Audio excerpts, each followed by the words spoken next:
Hello friends, welcome to your channel the preparation. তোমাদের নিজেদের channel the প্রিপারেশনে তোমাদের সকলকে স্বাগত।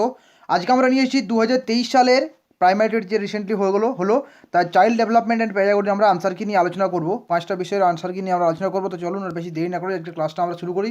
আশা করি আপনাদের পরীক্ষা প্রায় মোটামুটি কোয়েশ্চেন লেভেল বলা গেলে খুব একটা হার্ড বলা যাবে না, আর খুব একটা ইজিও বলা যাবে না, মডারেট লেভেলের প্রশ্ন। তবে হ্যাঁ, ডিটেলসে পড়তে হবে কিন্তু, ওকে, তুক্কা মেরে কিন্তু কখনো হবে না। ডিটেলসে পড়লেই কিন্তু এগুলোর উত্তর দেওয়া সম্ভব হবে। প্রথম প্রশ্ন দেখা যায় এখানে কী আছে কিন্তু, সক্রিয় চিন্তন স্তরের শিক্ষণের প্রাসঙ্গিক প্রশ্নটি কোনটি হবে। দেখুন, সক্রিয় চিন্তন স্তরের শিক্ষণের প্রাসঙ্গিক স্তরটি কী, প্রাসঙ্গিক প্রশ্নটি কী হবে। এখানে আপনাকে বুঝতে হবে কিন্তু এর টার্মটা পড়ার জন্য কিন্তু ইংলিশ টার্মটা মনে হওয়া আবশ্যক জরুরি। এখানে বলেছে রিফ্লেক্টিভ লেভেল অফ টিচিং কিন্তু, ওকে, অর্থাৎ টিচিংয়ে যে 3টে লেভেল আছে, একটা রিফ্লেক্টিভ মেমোরি লেভেল, ওকে, একটা হচ্ছে আন্ডারস্ট্যান্ডিং লেভেল, একটা রিফ্লেক্টিভ লেভেল। রিফ্লেক্টিভ লেভেলটা এমন, সেটা সব থেকে উচ্চ স্তরের শিখন, এবং সেই লেভেলে কী হয় না, সে কিন্তু নিজের থেকে কোনোটা জিনিসকে, কনসেপ্টকে কিন্তু ব্যাখ্যা করতে পারে। যেটাই 4টা অপশনের মধ্যে একমাত্র অপশন ডিতে আছে। যদি ইলিশ মাছ জলের বাইরে অনেকক্ষণ বেঁচে থাকতো তাহলে তোমার ব্যাখ্যা কী হতো, অর্থাৎ নিচে সে এক্সপ্লেন করতে পারবে জিনিসটার সম্পর্কে, কোনো একটা হাইপোথেটিক্যাল জিনিস তার মধ্যে বা কোনোটা জিনিস যদি তাকে দেওয়া হয় সেটা এক্সপ্লেন করতে পারবে। এটাই হচ্ছে কিন্তু সক্রিয় চিন্তন স্তরের প্রাসঙ্গিক প্রশ্ন, রিফ্লেক্টিভ লেভেলের। Okay, option D is the right answer. পরবর্তী প্রশ্নে চলেছি আমরা। ইংরেজি গদ্য উচ্চস্বরে পড়বার সময় শিক্ষক শিক্ষিকা শিশুর উচ্চারণের অসুবিধা শনাক্ত করেন। এটিকে বলা যেতে পারে শিখনের অ্যাসেসমেন্ট, শিখনের জন্য অ্যাসেসমেন্ট, চূড়ান্ত মূল্যায়ন, নাকি নির্ণায়ক অভিক্ষা। এখানে দেখুন, আপনাকে এর ইংরেজি টার্মগুলো কিন্তু পড়তে হবে, তাহলে জিনিসটা আপনার বুঝতে সুবিধা হবে। একটা অ্যাসেসমেন্ট অফ লার্নিং আছে, অ্যাসেসমেন্ট ফর লার্নিং আছে, একটা হচ্ছে আপনার সামেটিভ ইভ্যালুয়েশন, একটা হচ্ছে ডায়াগনস্টিক টেস্ট কিন্তু। এবার দেখুন, যে প্রশ্নে যেটা বলা হয়েছে কিন্তু, সেটা বলা হয়েছে কিন্তু ইংরেজি গদ্য উচ্চস্বরে পড়বার সময় যখন বাচ্চারা পড়ছে, শ্রেণীকক্ষে চলছে, কাজটা চলছে এটা ফরমেটিভ ইভ্যালুয়েশন আন্ডারে পড়ছে কিন্তু। ফরমেটিভ ইভ্যালুয়েশনটা পড়ে কিন্তু আবার learning assessment of for learning, শিক্ষণের জন্য অ্যাসেসমেন্টের মধ্যে পড়ে। তাই অপশন বি হবে এর সঠিক উত্তর। পরবর্তী প্রশ্নে চলে যে আমরা কি আছে, দুটো বিবৃতি দেওয়া আছে। ধারাবাহিক ও সার্বিক মূল্যায়ন সিসিই সম্পূর্ণরূপে শিক্ষাগত কৃতিত্ব ও পরীক্ষার ফলাফলের উপর দৃষ্টি নিবদ্ধ রাখে। এটা কিন্তু ভুল। সিসিই শুধুমাত্র যে আমাদের অ্যাচিভমেন্ট কী বলবো, শিক্ষাগত কৃতিত্ব অর্থাৎ অ্যাচিভমেন্ট, পারফরমেন্স অ্যাচিভমেন্ট এবং একই সঙ্গে এক্সামের যে রেজাল্ট তার উপরে নির্ভর করে, এটা কিন্তু ঠিক নয়। সিসিই হচ্ছে সামগ্রিক, পুরোপুরি একটা শিশুর সামগ্রিক বিকাশকে দেখে কিন্তু। তাই এটা কিন্তু ভুল তথ্য। কিন্তু অপশন যেটা যুক্তি দেওয়া হয়েছে, যে ধারাবাহিক ও সার্বিক মূল্যায়ন শিক্ষার্থীদের বিকাশের একটি ব্যাপক দৃষ্টিভঙ্গি প্রদানের জন্য গঠনমূলক ও সামগ্রিক মূল্যায়ন উভয়কেই অন্তর্ভুক্ত করে, এটা কিন্তু ঠিক। অর্থাৎ বিবৃতিটা ভুল কিন্তু যুক্তিটা কিন্তু সত্য। তাই সঠিক উত্তর এক্ষেত্রে হবে কিন্তু অপশন ডি। এ হলো মিথ্যা কিন্তু আর হলো সত্য। অপশন ডি হচ্ছে সঠিক উত্তর। পরবর্তী প্রশ্নে চলে যাই। কোনো একটি বিশেষ সংস্কৃতিতে কথন এবং কিভাবে ভাষা ব্যবহার করা হবে তার নিয়মাবলীকে কিন্তু আমরা বলি প্র্যাগম্যাটিক্স। এটা বারবার কিন্তু আমরা আলোচনা করেছি আপনাদের সামনে কিন্তু, ওকে, আমাদের চ্যানেলের মধ্যে এই প্র্যাগম্যাটিক্স, সিনটেক্স, ফোনেটিক্স, সেমান্টিক্স সব নিয়ে আমরা আলোচনা করেছি কিন্তু। প্র্যাগম্যাটিক্স হচ্ছে কি, কীভাবে ভাষাটা ব্যবহার করবে তার নিয়মাবলীকে কিন্তু আমরা বলবো প্র্যাগম্যাটিক্স কিন্তু। তাই অপশন বি হবে এর সঠিক উত্তর। পরবর্তী প্রশ্নে চলে যাই। ম্যাসলোর চাহিদার উচ্চক্রমিক পর্যায়ের তথ্যে আত্মবিশ্বাস চাহিদার প্রতিতুল্য হলো আত্মপ্রতিষ্ঠার চাহিদা অর্থাৎ সেলফ অ্যাকচুয়ালাইজেশন। খেয়াল করে দেখুন এখানে দেখুন কি আছে, এখানে দেখুন, এখানে বলা হয়েছে কিন্তু সেলফ অ্যাকচুয়ালাইজেশন, যেটা কিন্তু ম্যাসলোর একেবারে সর্বোচ্চ স্তরের চাহিদা, এবং এটাকে আমরা কিন্তু সাফল্যের চাহিদাও বলতে পারি কিন্তু, achievement, okay, needs of achievement. Option B is the right answer. Next 6 number প্রশ্ন আমরা চলে যাই। কি আছে, একই শ্রেণীর একই বিষয়ের একই পরীক্ষায় দুজন শিক্ষার্থীর মধ্যে একজন পেয়েছে 45 এবং দ্বিতীয়জন পেয়েছে 90, তাহলে তাকে আমরা কি বলবো কিন্তু। খেয়াল করে দেখুন, এখানে আপনার কাজ করবে মেজারমেন্ট, অ্যাসেসমেন্ট অ্যান্ড ইভ্যালুয়েশন। আমি আপনাদের বলেছিলাম মেজারমেন্ট শুধুমাত্র পরিমাপ করে, যেটা আমরা এই পরীক্ষায় নম্বর পাওয়াকে মেজারমেন্ট বলে থাকি নাকি। অ্যাসেসমেন্টের সাহায্যে কী হয়, আমরা বলেছিলাম আপনাদেরকে যে এটা আমরা মূলত গুণগতকে এবং ইভ্যালুয়েশন সাহায্যে দুটোই আমরা প্রয়োগ করি। এখানে যেটা বলা হয়েছে তার মধ্যে বলা যাবে যে প্রথমজন দ্বিতীয়জন থেকে 45 নম্বর কম পেয়েছে। কখনোই আমরা বলতে পারিনি যে প্রথমজন দ্বিতীয়জনের দক্ষতার দ্বিগুণ, এটা বলা যাবে না। জ্ঞানের পরিমাণও দ্বিগুণ, এটাও বলা যাবে না। এবং অর্ধেক নম্বর পেয়েছে, এটাও বলা যাবে না, কারণ এখানে শুধুমাত্র নাম্বার দিয়ে যখন এক্সপ্রেস করা হয়েছে সেটা পরিমাপকে বোঝায়। আর পরিমাপ বোঝানো মানে কি, প্রথমজন দ্বিতীয়জনের থেকে 45 নম্বর কম পেয়েছে। অপশন ডি হবে সঠিক উত্তর। 7 নম্বর প্রশ্ন চলে যায়। কে দেখা যাক, তালিকা 1 এবং তালিকা 2কে কিন্তু আমাদের সম্পর্ক করতে হবে। এখানে দেখুন দেওয়া আছে শিক্ষণের স্তর, লেভেল অফ টিচিং দেওয়া আছে কিন্তু, স্মৃতিস্তর, বোধগম্যতা স্তর, প্রতিফলনের স্তর, এগুলো কিন্তু দেওয়া আছে, ওকে, এবং ডান দিকে আত্মশিক্ষণ, তথ্যের পুনরুদ্বেগ এবং একই সঙ্গে কার্যকরণের সম্পর্কে প্রতিষ্ঠা, এটা কিন্তু আমাদের রিলেট করতে হবে। যেটা কার সঙ্গে রিলেট হবে সেটা আমাদের দেখতে হবে কিন্তু আগে। প্রথমেই দেখুন যে স্মৃতিস্তর যখন বলা হচ্ছে, স্মৃতিস্তরে কিন্তু সবসময় কী হয়, তথ্যকে সে পুনরুদ্ধার করে। 1 নম্বরটা 2-এর সাথে কিন্তু ম্যাচ করছে, ওকে, এবং একই সঙ্গে যখন সে আপনার কী বলবো, বোধগম্যতা স্তর অর্থাৎ মাঝামাঝি লেভেলে যখন সে যাচ্ছে, তখন কিন্তু সে কী করে, বোধগম্যতা স্তরে সে কিন্তু কার্যকরণ স্তরের মধ্যে প্রতিষ্ঠা করতে পারে এবং প্রতিফলন স্তরে কিন্তু আত্মশিক্ষণের মূল্যায়ন করতে পারে। অর্থাৎ একেরটা 2, ওকে, এবং বি এরটা হচ্ছে 3 এবং সি এরটা হচ্ছে 1, যেটা কিন্তু আপনি অপশন এতে পাবেন। 8 নম্বর প্রশ্ন চলছে। কী আছে, অভিজ্ঞতা লব্ধ তালিকা কিন্তু এডগার ডোলের অভিজ্ঞতার শঙ্কু সর্বোচ্চ, এটা কিন্তু আমার কাছে সম্পূর্ণ নতুন কিন্তু, ওকে নতুন মানে আপনাদেরকে আমি এটা করাইনি কিন্তু সেই প্রশ্নটা দেওয়া আছে। তো এখানে যে অভিজ্ঞতা শঙ্কু, এই 4টা অভিজ্ঞতা, সেটা যদি ঊর্ধ্বক্রম বলা হয়, ক্রমশ ঊর্ধ্বর দিকে যখন আমরা যাবো তখন সেই যে লেভেলটা যেটা দাঁড়াবে সেটা হচ্ছে কিন্তু প্রথমেই কিন্তু থাকে ডেমনস্ট্রেশন পাবেন আপনি, ডেমনস্ট্রেশনের পর পাবেন কিন্তু আপনি নাটকলব্ধ অভিজ্ঞতা, ওকে 2-এর পরে আপনার হবে 1, এবং 2-এর পরে যখনই আপনার 1 হচ্ছে তারপরে যে দুটো আছে নকল অভিজ্ঞতা এবং প্রত্যক্ষ উদ্দেশ্যমূলক অভিজ্ঞতা যেটা আছে, তার মধ্যে আপনার পড়বে কিন্তু নকল অভিজ্ঞতাটা পড়বে তারপরে, এবং সব থেকে শেষে থাকে কিন্তু একবার উচ্চ স্তরে থাকে প্রত্যক্ষ উদ্দেশ্যমূলক অভিজ্ঞতা, ওকে আর কি সব থেকে শেষে থাকে, অর্থাৎ প্রথমে 2, তারপর 1, তারপর 3, তারপর 4, যেটা কিন্তু আপনি পাবেন একমাত্র অপশন সিতে 2, 1, 3, 4, অপশন সি হবে সঠিক উত্তর। ওকে, নেক্সট কোয়েশ্চেন, ব্যক্তিগত শিক্ষণের ক্ষেত্রে অনাবশ্যক বিষয়টি হলো, এটা কিন্তু আপনাকে ইংলিশ ভার্সন কোয়েশ্চেন দেখতে হবে, তাহলে আপনি বুঝতে পারবেন।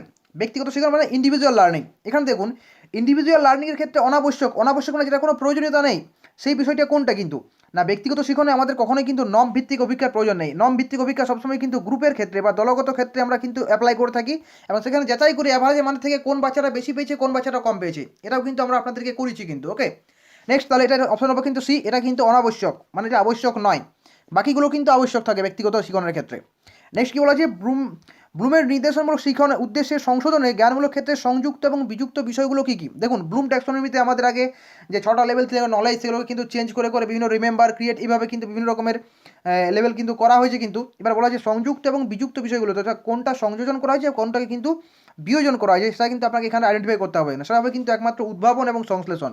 অর্থাৎ এই যে আমাদের ইংলিশ টার্মটা দেখলে বুঝতে পারবেন, সিনথেসিস আছে, সিনথেসিসের পরিবর্তে কিন্তু ক্রিয়েটিংটা নিয়ে আসা হয়েছে কিন্তু।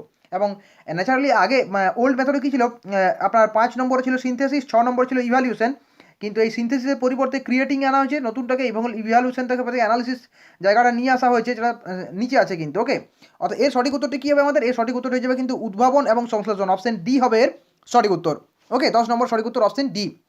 11 নম্বর প্রশ্ন যে আমাদের কী আছে, ব্রুনারের তত্ত্ব অনুযায়ী, এটা কিন্তু আপনাদের আমি ভিডিও ক্লাস করে শিখেছি কিন্তু, এটা একেবারে জেরম ব্রুনারের থিওরির একটা ক্লাস আপনাদের আমি করেছি, ভিডিও ক্লাস বোর্ডে কিন্তু করে, ওকে বোর্ডে আমি চক পেন্সিল দিয়ে আপনাদের কিন্তু আমি ক্লাসটা করেছি জেরম ব্রুনার এই প্রশ্নটা কিন্তু ঊর্ধ্বক্রম মানে ক্রমশ ঊর্ধ্ব কীভাবে যায় কিন্তু।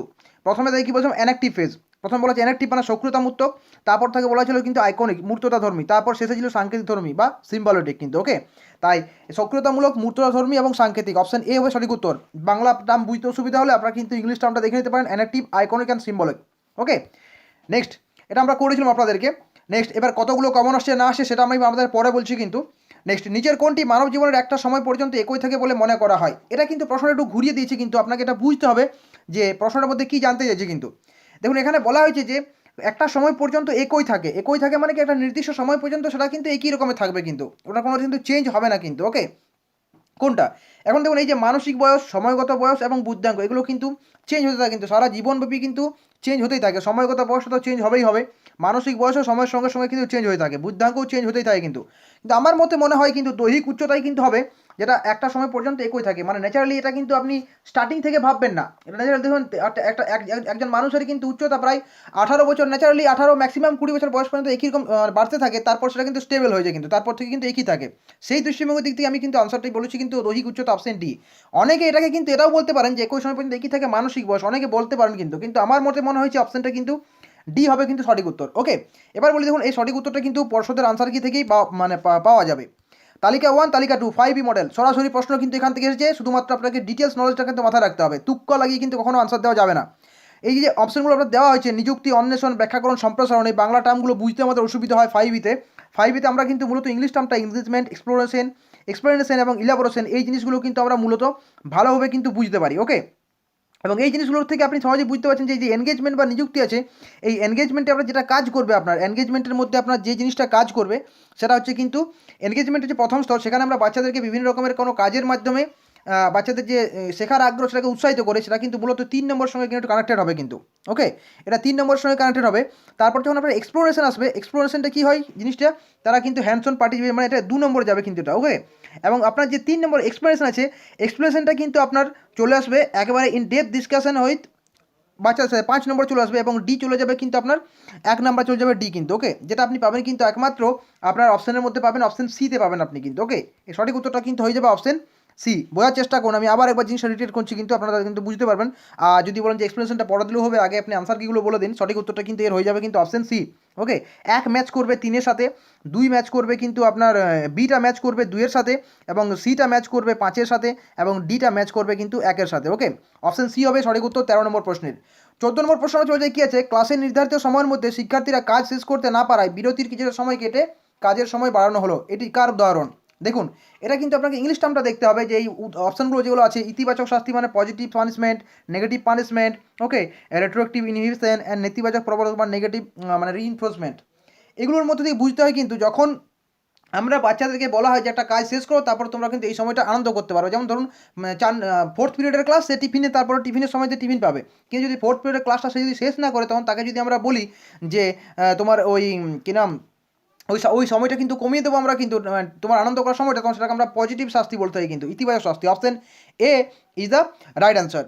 পরবর্তী প্রশ্নে চলে যায়, প্রথম শ্রেণীর শিক্ষার্থীদের গল্প বলার ক্ষেত্রে নিম্নলিখিত 4টির মধ্যে কোনটি সর্বাপেক্ষা উপযুক্ত হবে? আপনাদের আমি বারবার বলেছি যে প্রথম শ্রেণীর শিক্ষার্থীদের জন্য কিন্তু দেখো এবং বলো এই পদ্ধতি কিন্তু পড়াশোনা করা হয়। দেখো এবং বলো, ওকে, দেখো এবং বলো এই পদ্ধতিতে আমরা কিন্তু বাচ্চাদেরকে পড়ে থাকি। তো এই দেখো এবং বলোর মধ্যে কিন্তু মূলত আপনার যেটা কাজ করবে সেটা হচ্ছে কিন্তু অপশন এ, বোর্ডে ছবি আঁকায়।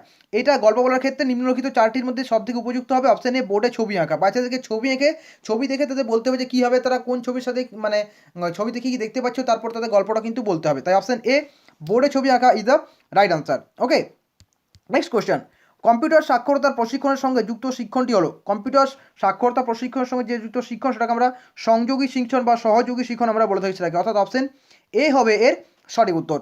17 নম্বর প্রশ্নে চলে যে আমরা কী আছে, এই প্রশ্নটা কিন্তু আমরা আপনাদেরকে কিন্তু ক্লাসে করিয়েছি কিন্তু। ওকে, একটি সম্পূর্ণ খেলনা বন্দুক তৈরি করতে শেখার জন্য একটি শিশু একটি খেলনা বন্দুকের অংশগুলোকে পুনঃ পুনঃ খুলছে এবং পুনঃ পুনঃ জোড়া লাগাচ্ছে। নিম্নে 4টি শিক্ষণের মধ্যে কোন দুটি প্রধানত এই শিক্ষণ প্রক্রিয়ার সঙ্গে যুক্ত? দেখুন, এই প্রশ্নটা কিন্তু আপনাকে একটু ভাবাবে কিন্তু।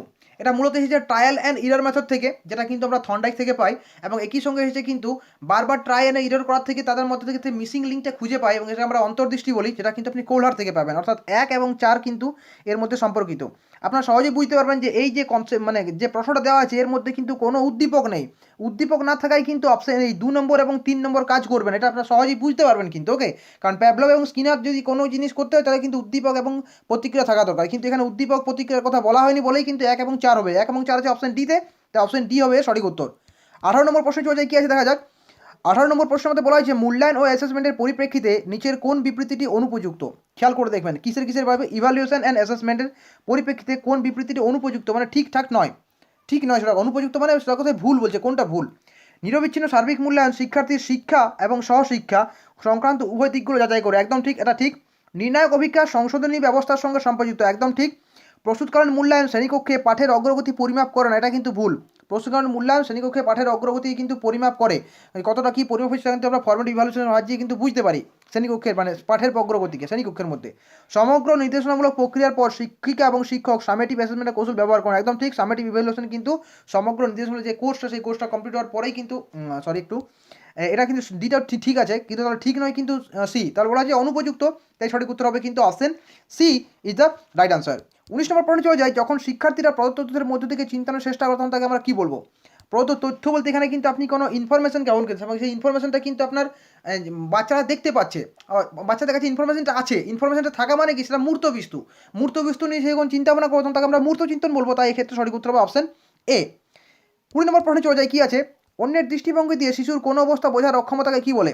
অন্যের দৃষ্টিভঙ্গি দিয়ে শিশু কোনো অবস্থা বুঝতে অক্ষম, এটাকে বলে কিন্তু ইগোসেন্ট্রিক থিঙ্কিং, অর্থাৎ আত্মকেন্দ্রিক চিন্তা, option C the right answer. এটাও আমাদের কাছ থেকে কমন এসেছে কিন্তু। ওকে, এটা কিন্তু আমরা এখানে সরাসরি বলিনি কিন্তু আলোচনার মাধ্যমে এগুলো কিন্তু বলা হয়েছে। নেক্সট, অন্তর্ভুক্তিমূলক শিক্ষায় ঘাটতি ভিত্তিক ধারা এর প্রয়োগে অনুৎসাহিত করা হয়। এখানে দেখে আমরা বুঝতে হবে কিন্তু ডেফিসিট বেস অ্যাপ্রোচ বলতে কী বোঝায় কিন্তু। ডেফিসিট বেস অ্যাপ্রোচটা জিনিসটা কি, এই অ্যাপ্রোচটা এমন বোঝায় যে কোনো শিক্ষার্থী অন্তর্ভুক্তিমূলক শিক্ষায় আমরা কী বলি, বিভিন্ন শিক্ষার্থীর মধ্যে বিভিন্ন রকমের খামতি আছে, তো সেই খামতিগুলোকে আমরা দেখলে হবে না, মানে খামতিগুলোকে আমরা যে প্রবলেম হিসাবে দেখলে হবে না, কিন্তু তার মধ্যে কী কী আরও পোটেন্সিয়াল আছে সেটা আমাদের কিন্তু বুঝতে হবে, এই কথাটা কিন্তু বলে। তো ডেফিসিট অ্যাপ্রোচ কী করে না, বাচ্চাদেরকে একটা প্রবলেম হিসাবে দেখতে চাই, কিন্তু তার মধ্যে যে পোটেন্সিয়াল আছে সেটাকে সে দেখতে চায় না, তার মধ্যে কি প্রবলেম আছে সেটাকে আমরা দেখতে চাই, যে এর মধ্যে এটা ঘাটতি আছে তাহলে ওইটাকে পূরণ করো, কিন্তু এটা হলো ডেফিসিট অ্যাপ্রোচ। তো ডেফিসিট অ্যাপ্রোচকে অনুৎসাহিত করা হচ্ছে, অনুৎসাহিত করা মানে কি, সেটাকে সেটাকে আমরা ওটাকে বাদ দিয়ে ইনক্লুসিভ এডুকেশনের যে একটা বৃহত্তর দৃষ্টিভঙ্গি, যেটা বাচ্চার মধ্যে কী পটেনশিয়াল সেটাকে আমরা যখন দেখতে চাই, সেটা করতে হবে কিন্তু। তাই অনুৎসাহিত করা হয় তার একটাই কারণ, সেই কারণটার মধ্যে আপনার পড়বে কিন্তু অপশন সি, যেটা শিক্ষিকা বা শিক্ষককে শিক্ষার্থীর যে শিক্ষণ সক্ষমতা যথাযথ গুরুত্বদান সক্ষম করে তোলে না। তার মধ্যে যে শিক্ষণ সক্ষমতা আছে সেটাকে আমরা দেখি না, তার পটেনশিয়ালটাকে দেখি না, তার মধ্যে যেটা ডেফিসিট আছে সেটাকে আমরা বিচার করি কিন্তু। অর্থাৎ তাই অপশন সি হবে সঠিক উত্তর, এই জন্যই কিন্তু অনুৎসাহিত করা হয়। ওকে, চলো যে আমরা 22 নম্বর প্রশ্নে, শিক্ষক শিক্ষিকা শিক্ষণের নীতি অনুসরণ করেন না যখন তিনি, শিক্ষণের নীতি অনুসরণ করেন না বলছেন, করেন না, কখন করবেন না? প্রথমে মানুষত্ব এবং পরে তিনি মানে মানুষের ধারণা দেন। প্রথমে কুকুরের ছবি দেখান, পরে ভালুকের ছবি দেখান। প্রথমে বাগান দেখান, পরে গাছপালা। সাধারণ বৈষম্যের ভিত্তিতে ধারণা গঠন সাহায্য করেন। এখানে দেখুন, সাধারণ বৈশিষ্ট্য সমূহের ভিত্তিতে ধারণা গঠনে সাহায্য করা, এটা কিন্তু শিক্ষণ নীতির মধ্যে পড়ে। প্রথমে বাগান, পরে গাছপালা, এটা কিন্তু আপনার সমগ্রতাবাদ। প্রথমে সমগ্র জিনিস, তারপরে সেখান থেকে ছোটো ছোটো জিনিস কিন্তু আমরা যাচ্ছি কিন্তু। ওকে, এটাও কিন্তু শিক্ষণ নীতির মধ্যে পড়ে।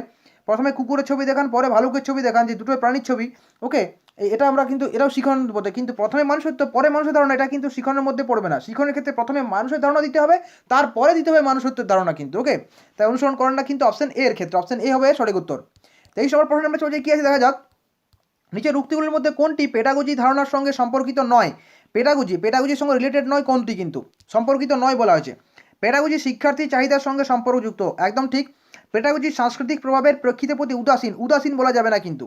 কেন বলা যাবে না, আমি কারণটা বলছি কিন্তু। পেডাগোজি পাঠ্যক্রম পরিবর্তনের সঙ্গে সঙ্গে পেডাগোজি পরিবর্তিত হয়, একদম ঠিক। পেডাগোজি পরিবর্তিত হবে, পাঠ্যক্রম যেমন চেঞ্জ হবে সেইভাবে কিন্তু। পেডাগোজি হলো প্রকৃতভাবে বিবর্তনশীল, অপশন সি যদি ঠিক হয় তাহলে অপশন ডিও কিন্তু ঠিক হবে, কারণ পরিবর্তনেই হচ্ছে কিন্তু আপনার বিবর্তনটা ঘটা। এখন যখনই বিবর্তনশীল হচ্ছে তখনই আমাদের বুঝতে হবে তার যে কালচারাল যে ইফেক্ট আছে, সাংস্কৃতিক প্রভাব, তার প্রতিও সেই যার যেখানে যা কালচার আছে সেই কালচারের পরিপ্রেক্ষিতে কিন্তু আমাদের পেডাগোজিটাকে কিন্তু চেঞ্জ করতে হবে কিন্তু। তাই কালচারাল প্রভাবের প্রেক্ষিতে যে উদাসীন, এটা বলাটা ভুল কিন্তু। ওকে, তাই অপশন বি সঠিক উত্তর, এটা কিন্তু পেডাগোজি ধারণার সঙ্গে সম্পর্কিত নয়, অপশন বি হবে সঠিক উত্তর। 24 নম্বর প্রশ্নে, নির্মিতিবাদের দৃষ্টিকোণ থেকে কোনটি অনুযুক্ত? বারবার নির্মিতিবাদ ক্লাসে কিন্তু আলোচনা হয়েছে আপনাদের। নির্মিতিবাদ কি বলা হয়েছে কনসেপ্ট থেকে, বললাম না, ধারণাটাকে ক্লিয়ার করতে হবে, ডিটেল ক্লাস পড়তে হবে, ডিটেল ক্লাস পড়লেই কিন্তু আনসারটা করতে পারবেন। নির্মিতিবাদের দৃষ্টিকোণ থেকে কোনটি অনুপযুক্ত? পরীক্ষামূলক কাজের দ্বারা কিছু আবিষ্কার করা, দলগত শিক্ষণে সহযোগিতা করা। ওকে, এটাও ঠিক। কোনো নৈবর্তিক ঘটনাকে বিভিন্ন দৃষ্টিকোণ থেকে দেখতে উৎসাহিত করা, এটাও ঠিক। কোনোটি বিশেষ ব্যাখ্যা মুখস্থ করা, বলেছিলাম নির্মিতিবাদে কখনো মুখস্থ জিনিসটা চলবে না কিন্তু। তাই কোনটি অনুপযুক্ত হচ্ছে কিন্তু অপশন ডি, এটা কিন্তু অনুপযুক্ত, অপশন ডি হচ্ছে সঠিক উত্তর। নেক্সট, নিম্নোক্ত বিবৃতিগুলো বিবেচনা করুন, বিবেচনা করার পর আপনাকে কোন বিকল্পটা সঠিক এখানে সেটা আপনাকে আইডেন্টিফাই করতে হবে। যে 4টা বিকল্প দিয়েছে মানে বিবৃতি, সেগুলো আমরা দেখি কী বলা হয়েছে। ধারাবাহিক উন্নয়ন ক্রম নির্দিষ্ট এবং সমস্ত ব্যক্তির ক্ষেত্রে একই রকম কিন্তু। এই প্রশ্ন এই ভাষাটা বুঝতে গেলে আপনাকে ইংলিশ টার্মটা দেখতে হবে। কী বলা হয়েছে? Developmental milestone are fixed and identical for all individual. অর্থাৎ ডেভেলপমেন্টাল যে মাইলস্টোনটা, যে কখন কত বয়সে কোন মানে বিকাশের কোন লেভেলটা যাবে, এটা ফিক্সড থাকে এবং সবার ক্ষেত্রে কী রকম, এটা কিন্তু বলাটা ভুল। কারণ আমরা বললাম না, আমরা কি বলছিলাম, ব্যক্তিগত বৈষম্য কেন পড়েছিলাম আমরা, যে বিকাশ বিভিন্ন ব্যক্তির ক্ষেত্রে বিভিন্ন রকম হতে পারে কিন্তু। ওকে, হ্যাঁ, তা সেগুলোর মাইলস্টোনগুলো থাকতে পারে, যে তার ভাষার বিকাশ, এই বিকাশ, কিন্তু যে সবার জন্য যে একই রকমভাবে হবে না। কেউ হয়তো 10 বছরের যে বিকাশটা সম্পন্ন হবে, কারণ সেই বিকাশটা কিন্তু দেখবেন ছেলেদের বিকাশটা একটু দেরিতে হয় কিন্তু। তাই কিন্তু এটা কিন্তু আপনার সঠিক তথ্য হবে না কিন্তু, 1 নম্বরটা সঠিক তথ্য হবে না কিন্তু। ওকে, তারপর কি বলা আছে দেখুন, growth is influenced by heredity and environment. অর্থাৎ বৃদ্ধি বংশগতি এবং পরিবেশ দ্বারা প্রভাবিত হয়। এটা নিয়ে আমি কিন্তু পরে আপনাকে সিদ্ধান্ত জানাচ্ছি। জন্মগত জৈবিক প্রবণতার প্রকাশই হলো কিন্তু আপনার পরিণমন, একদম এই 3 নম্বরটা একেবারে ঠিক। বিকাশ একমাত্র বংশগতি দ্বারা প্রভাবিত হয়, এটাও ভুল। বিকাশ শুধুমাত্র বংশগতি নয়, বিকাশ মানে কী বলেছে আমরা, বংশগতি প্লাস পরিবেশ। তাহলে 4 নম্বরটা আপনার ভুল হলো এবং 1 নম্বরটা ভুল হলো। পড়ে হলো 2 এবং 3। 2 এবং 3-এর মধ্যে আমরা বুঝতে পারছি 3 ঠিক, এবং 3 ঠিক যখন হচ্ছে কিন্তু আপনার, যেহেতু 1 এবং 4 ভুল, তাই আপনার অপশন এ এবং অপশন সি হচ্ছে কাজ করছে না। অপশন বি এবং ডি এর মধ্যে আপনাকে চুজ করতে হবে, যে অপশন সি এই 3 নম্বরটা তো আপনার একেবারে ঠিক। 3 নম্বর যদি ঠিক হয় তাহলে 2 নম্বরটা কিন্তু ঠিক হবে, তাই অপশন বি হয় ক্ষেত্রে সঠিক উত্তর হবে কিন্তু। ওকে, আপনারা বলবেন যে বৃদ্ধি কেন বংশগতি পরিবেশ দ্বারা প্রভাবিত হবে? দেখুন, বৃদ্ধি অনেকটাই বংশগতি এবং পরিবেশ। একটা বাচ্চা যেখানে জন্মগ্রহণ করবে, কিন্তু সে যদি অনাথালয় কোনো পড়ে কোনো বাচ্চা, তাকে যখন দত্তক নেয়, সে যেরকম পরিবেশে যাবে কিন্তু, যেমন বিকাশও ডেভেলপ হবে কিন্তু, তার যদি এক্সারসাইজের মধ্যে থাকে, তার কিন্তু বৃদ্ধিটাও সেভাবে কিন্তু বিকশিত হতে পারে কিন্তু। অর্থাৎ কিছু অংশে 2 নম্বরটা কিন্তু ঠিক বলা যেতে পারে। তাই কোন বিকল্পটি সঠিক অপশন হিসেবে কিন্তু অপশন বিটাই কিন্তু সঠিক হবে কিন্তু। Okay, option B is the right answer. 26 নম্বর প্রশ্নে চলে যাই। কোহেলবার্গের মতে যে নৈতিক বিকাশের স্তরে কোনো ব্যক্তি বিমূর্ত নীতির ভিত্তিতে নৈতিকতার বিচার করেন, তা হলো বিমূর্ত নীতির ভিত্তিতে। বিমূর্ত নীতি মানে কি বলতো, সে কিন্তু মানসিক চিন্তা ভাবনার মাধ্যমে, সেটা কিন্তু আমরা মূলত পোস্ট কনভেনশনাল বা উত্তর প্রথাগত কিন্তু আমরা স্তরেই কিন্তু পেয়ে থাকি কিন্তু। ওকে, তা অপশন সি হবে এর সঠিক উত্তর। 27 নম্বর প্রশ্নের মধ্যে যে আমাদের 27 নম্বর প্রশ্ন কী বলা দেখা যাক। দুটো তালিকা দেওয়া আছে, এটাও কিন্তু ম্যাসলোর পিরামিড থেকে নেওয়া হয়েছে, কিন্তু বারবার বলেছি ম্যাসলোর পিরামিড কিন্তু এইগুলো কিন্তু ক্লাস থেকেই কিন্তু বহুলাংশে তোমরা আপনারা পেয়ে যাবেন। ডিটেল ক্লাসটা যারাই ফলো করেছেন তারা কিন্তু অনেকটাই কিন্তু আনসার দিতে পারবেন কিন্তু, তবে হ্যাঁ ডিটেল ক্লাস ফলো করতে হবে। যারা ভাববেন যে আমি এমসিকিউ থেকে তুক্কা মেরে দেবো, সেভাবে কিন্তু হয় না। আমি বারবার বলেছিলাম যে ডিটেল ক্লাস কিন্তু আপনাকে ফলো করতেই হবে।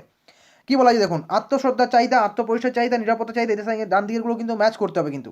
সেই যে ম্যাচিংটা, সেই ম্যাচিংটার মধ্যে সব থেকে পারফেক্ট যেটা হবে সেটা হচ্ছে কি আত্মশ্রদ্ধার চাহিদা মানে কি বলুন তো, সেলফ এস্টিম। সেলফ এস্টিম কী হয়, যখন আমরা অন্যের কাছ থেকে রিকগনিশন পেতে পারি, কিন্তু পেতে চাই অন্যের কাছ থেকে স্বীকৃতি লাভ, তাই একের সাথে 5 হবে। একের সাথে 5 আছে কিন্তু অপশন সি এবং ডিতে, তাই অপশন সি এবং ডিতে যাই। অপশন আপনার বি এবং এ এবং বি কিন্তু এলিমিনেট হয়ে গেল অটোমেটিক। তারপর হচ্ছে কি বলুন তো, আত্মপ্রতিষ্ঠার চাহিদা আছে কিন্তু। আত্মপ্রতিষ্ঠার যখনই আপনার চাহিদা যাবেন তখন আপনি দেখতে পাবেন যে আত্মপ্রতিষ্ঠার চাহিদাটা কিন্তু আসে সবসময় আপনার আসে আত্মসম্ভাবনা যদি উপলব্ধির থেকে আসে কিন্তু। ওকে, এই সেলফ অ্যাকচুয়ালাইজেশন, আত্মপ্রতিষ্ঠা একদম সর্বোচ্চ পর্যায়ে, সেটা কিন্তু আপনার সঙ্গে যুক্ত হবে একমাত্র 3 নম্বরটা যুক্ত হবে কিন্তু। তাহলে বি এর সাথে 3 নম্বর যুক্ত আছে কিন্তু আপনার অপশন সিতে যুক্ত হয়েছে, তাই আমি বাকিগুলো দেখছি না, বাকিগুলো অটোমেটিক কাজ করবে। যে নিরাপত্তার চাহিদা আপনার 4 নম্বরের সঙ্গে কাজ করবে, অ্যাংজাইটি থেকে মুক্তি, এটাকে নিরাপত্তার চাহিদার মধ্যে পড়ে। একাত্মতার চাহিদা কিন্তু পড়বে আপনার 2 নম্বর সঙ্গে অর্থপূর্ণ সাহিত্য কিন্তু, কারণ রিলেশনশিপের সঙ্গে সম্পর্কিত হচ্ছে একাত্মতাপূর্ণ চাহিদা কিন্তু। বাংলা টার্মের থেকে কিন্তু ইংলিশ টার্মগুলো যদি দেখেন তাহলে কিন্তু এগুলো আপনার দেখতে খুব ভালো হবে। বিলঙ্গিংনেস রিলেশনশিপের সঙ্গে যুক্ত, তাই এটা সঠিক উত্তর আপনার 27 নম্বর প্রশ্নের সঠিক উত্তর হয়ে যাবে কিন্তু অপশন সি। অপশন সি মানে কি, এ কাজ করলো 5-এর সাথে, বি যুক্ত হচ্ছে 3-এর সাথে কিন্তু, ওকে, এবং সি যুক্ত হচ্ছে আপনার 4-এর সাথে, 4 নম্বরের সাথে সি যুক্ত হচ্ছে, এবং ডি যুক্ত হচ্ছে আপনার 2 নম্বরের সাথে কিন্তু। ক্লিয়ার? আশ্রয়টা মূলত সাইকোলজিক্যাল রিলেশনের সঙ্গেই সম্পর্কিত থাকে, সেটা তো এখানে দেওয়া নেই। ওকে, তাই 27 নম্বর সঠিক উত্তর হলো অপশন সি। 28 নম্বর পয়েন্টে চলে যায়, ব্লুমের নির্দেশামূলক উদ্দেশ্যসমূহ এবং শিখন ফলাফল সমূহের শ্রেণীবিন্যাস সম্পর্কে নিম্নলিখিত বিবৃতিগুলোকে বিবেচনা করুন। যে 4টা বিবৃতি আছে দেওয়া বলেছে, 4টা বিবৃতিকে বিবেচনা করতে হবে। বিবেচনা করে বলেছে 4টার মধ্যে কোনটা সঠিক সেটা আপনাকে বের করতে হবে নিচের বিকল্পগুলোর মধ্যে থেকে। ওকে, তো 4টার মধ্যে যেটা সঠিক সেটা আমরা দেখে নিই আগে কিন্তু। প্রথমে কী বলে দেখুন, এটি নিম্নক্রম চিন্তন থেকে উচ্চক্রম চিন্তন দক্ষতা পর্যন্ত শিখন উদ্দেশ্যগুলোকে শ্রেণীবদ্ধ করে। এটা একেবারেই সঠিক কিন্তু। ওকে, এটা একেবারেই সঠিক। ব্লুম শ্রেণীর সর্বনিম্ন স্তরটি সৃষ্টি করা, সর্বনিম্ন স্তরটি সৃষ্টি করা নয় কিন্তু। ক্রিয়েটিংটা সর্বোচ্চ স্তর বলে, সব থেকে উপরের স্তর, এটা সর্বনিম্ন স্তর বলে নলেজ মানে রিমেম্বার জিনিসটা কিন্তু সর্বনিম্ন, তাই কিন্তু 2 নম্বরটা এলিমিনেট হয়ে গেল কিন্তু। ওকে, বিশ্লেষণ হলো ব্লুম শ্রেণীবিন্যাসের একটি উচ্চক্রম চিন্তন দক্ষতা যা তথ্যকে অংশবিভক্ত করে এবং সম্পর্কের বোধগম্যতাকে অন্তর্ভুক্ত করে। অবশ্যই ঠিক। অ্যানালিসিস মানে কি, ছোটো ছোটো অংশে ভাগ করা কিন্তু। সংশ্লেষণ বলেছিলাম জোড়ো করা, এবং বিশ্লেষণ মানে ছোটো ছোটো অংশে ভাগ করা কিন্তু, অর্থাৎ যা কী করে তথ্যকে অংশকে বিভক্ত করে কিন্তু, তাই 3 নম্বরটাও কিন্তু সঠিক। এটি শিক্ষার্থীদের কেবল মুখস্থকরণ দক্ষতা ও বাস্তবায়ন মূল্যায়ন করে কিন্তু, এটা ভুল। কেবল মুখস্থকরণটা কিন্তু করে না, মুখস্থকরণ থাকে কিন্তু কেবল যে ওটাই অনলি এটা কিন্তু কাজ করবে না। তাহলে আপনার কোনটা কোনটা ঠিক হলো, 1 এবং 3, 1 আর 3 এসে কিন্তু অপশন বিতে, তাই অপশন বি হবে কিন্তু 28 নম্বর প্রশ্নের সঠিক উত্তর। 29 নম্বরটা কি আছে, দুটো কালাম দেওয়া আছে কিন্তু, স্কিমা কোয়েল আপনার পিঁয়াজের থিওরি থেকে এসেছে কিন্তু। স্কিমা বলা হয়েছে কাকে বলবে, এবং এদেরকে আপনাকে ম্যাচ করতে হবে মূলত কিন্তু। এদেরকে যখন আপনি ম্যাচ করবেন আপনি দেখতে পাবেন যে এই যে স্কিমা আপনার যেটা আছে, এই স্কিমা বলতে আমরা কী বোঝাই, স্কিমা বলতে বোঝায় চিন্তার একটি সংগঠিত নিদর্শনকে আমরা স্কিমা বলি কিন্তু। এটা কিন্তু 2 নম্বরের সঙ্গে আপনারা কাজ করবে, এটা 2 নম্বরের সাথে। ওকে, এবং একই সঙ্গে যখন আপনার আয়ত্তিকোণটা যাবেন, আয়ত্তিকোণটা আপনার কাজ করবে কি, আয়ত্তিকোণ বা অ্যাসিমিলেশনগুলো হয় কি, আপনার মধ্যে যে জ্ঞান আছে, যদি নতুন কোনো জ্ঞান আছে সেটাই কিন্তু বিদ্যমান মানসিক কাঠামোয় নতুন তথ্যের স্থাপনা, এটাকে বলা হয় আত্মীকরণ। তাহলে বিয়ের সাথে 4 নম্বর কাজ করছে। ওকে, সহযোজন যেটা সেটা কি না, সহযোজনটা বলা হয় কিন্তু নতুন তথ্য অন্তর্ভুক্তিকরণের জন্য বিদ্যমান মানসিক কাঠামোর প্রাসঙ্গিক পরিমার্জন, এর সাথে কাজ করবে সহযোজন। সাম্যাবস্থার সঙ্গে কাজ করবে 3-এর সাথে। সাম্যাবস্থা মানে কি বলুন তো, ব্যালেন্স করা, অভিযোজন এবং সংগতিমার মাধ্যমে ভারসাম্য, অর্থাৎ সাম্যাবস্থা ভারসাম্য মানে তো ব্যালেন্স করা, সেটা তো আমরা বুঝতে পারি। তাহলে ডি এর সাথে আপনার 3 নম্বরটা কাজ করবে। তাই এই যে পয়েন্টগুলো আপনি পেলেন, এটার মধ্যে সঠিক উত্তরটা আপনার কিন্তু একমাত্র অপশন সিতে পাবেন। ওকে, এক একটা 2, বি এরটা হচ্ছে 4, সি এরটা হচ্ছে 1 এবং ডি এরটা হচ্ছে 3, তাই অপশন সি হবে সঠিক উত্তর। 30 নম্বর পয়েন্টে চলে যাই, শিক্ষক প্রশিক্ষণ প্রতিষ্ঠানে অনুশিক্ষণ বা মাইক্রো টিচিংয়ের মুখ্য উদ্দেশ্যগুলোর মধ্যে অন্যতম একটা কি, মুখ্য উদ্দেশ্যগুলোর মধ্যে অন্যতম উদ্দেশ্য কি, শিখন দক্ষতা সম্পর্কে ধারণা প্রদান করা, পুনঃশিক্ষণের ধারণা প্রদান করা, শিক্ষণের বিষয়ে পাণ্ডিত্য অর্জন করা, নাকি শিখন দক্ষতা সমূহের সংযুক্তিকরণ করা। বাংলা টার্মগুলো থেকে অতটা বুঝতে পারবেন না, যদি আপনি ইংলিশ টার্মটা দেখেন তাহলে আপনি যে আনসারটা কিন্তু বুঝতে সুবিধা হবে। To give an idea of teaching skill, to give the concept of repeated teaching, two master the subject of teaching, two integrate the skill of teaching কিন্তু। এটা দেখুন মাইক্রো টিচিংয়ের কিন্তু অনেকগুলো দক্ষতার মধ্যে কিন্তু এগুলো সবই কিন্তু আপনার মাইক্রো টিচিংয়ের দক্ষতার মধ্যে পড়ে, কিন্তু এই রিপিটেড টিচিংটা আসে না কিন্তু, কিন্তু বাকি 3টা কিন্তু আসে।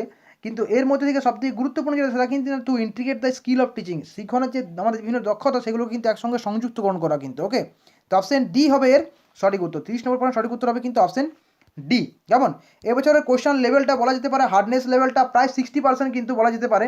ওকে, 60% লেভেল, মানে আপনাকে ডিটেলস পড়তে হবে, কিন্তু ওই এমসিকিউ বেস পড়াশোনা কিছু করে কিচ্ছু হবে না। ডিটেলস যদি পড়েন এবং সেগুলোকে রেগুলারলি যদি আপনাকে নিজে নিজে যদি আপনার মানুষ পড়ে চিন্তাভাবনার মধ্যে রাখেন, তখনই কিন্তু আপনার মানে এই জাতীয় প্রশ্নপত্রগুলো কিন্তু আপনার আনসার দিতে সুবিধা হবে কিন্তু। ওকে, তো এটা ছিল আমাদের সিটিপির ভার্সন, কিন্তু এর বাকিগুলো নিয়ে কিন্তু আমি খুব শীঘ্র হাজির হচ্ছি। দেখা হচ্ছে এরপরে যে বাংলা আছে, বাংলা আমি ইংরেজি পরিবেশ সবগুলো নিয়ে হাজির হবো। সবগুলো দেখেন, তারপরে কিন্তু আপনারা বিচার করবেন যে আপনার কেমন কি মার্কস আসছে। তো এখনই ভেঙে পড়বেন না, ফাইনাল আপনার আনসার কি দেখেই তারপরে কিন্তু বাকি সিদ্ধান্তগুলো সব কিছু নেবেন যে কেমন প্রিপারেশন হচ্ছে, আমাকে আরও পরবর্তীর জন্য প্রিপারেশন নিতে হবে কি হবে না, কি করবেন না করবেন। ওকে, এবার হচ্ছে কমনের ব্যাপারে। দেখুন বেশিরভাগটা আমি কমন তো বলতে পারিনি যে এতগুলো সরাসরি কমন, তবে হ্যাঁ আমরা যে ডিটেলস ক্লাস করেছিলাম, ডিটেল ক্লাসের মধ্যে থেকে প্রায় সেই মানে 60 থেকে 70% কিন্তু কমন কিন্তু অলরেডি কিন্তু আমরা পেয়েছি কিন্তু। ওকে, তো চলুন পরের ক্লাস দেখা হচ্ছে। টাটা বাই, থ্যাংক ইউ, জয় হিন্দ।